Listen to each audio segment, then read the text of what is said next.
Forum Masyarakat Peduli Parlemen Indonesia atau Formapi menilai penambahan tunjangan rumah bagi anggota DPR tidak berbanding lurus dengan kinerja yang dilakukan oleh para wakil rakyat tersebut.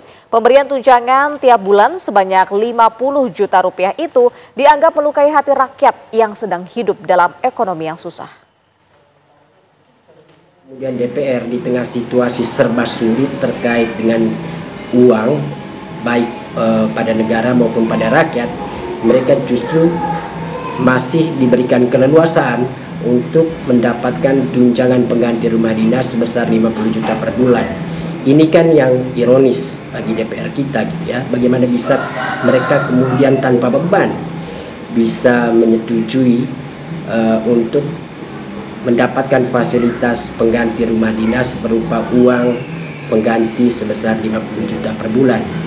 Disinilah kami melihat sensitivitas DPR, sense of crisis DPR sama sekali tidak ada gitu ya, untuk kemudian memberikan sumbangsih atau kontribusi pada bangsa, pada rakyat gitu ya, dengan ya hidup prihatin gitu ya.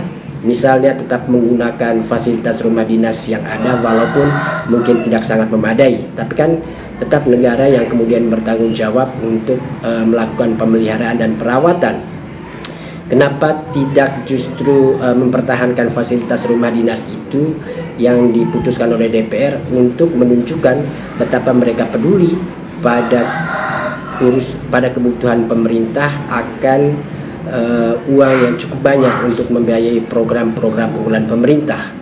Jadi sangat mengecewakan tentu keputusan itu, dan jelas bagi pemerintah kebutuhan untuk memberikan tunjangan berupa uang pengganti untuk fasilitas rumah DPR ini tentu akan membebani pemerintah, walaupun pemerintah mungkin tidak pernah akan secara terbuka mengatakan itu di hadapan DPR, karena kita tahu ada hubungan kemitraan di mana DPR adalah pengawas untuk kebijakan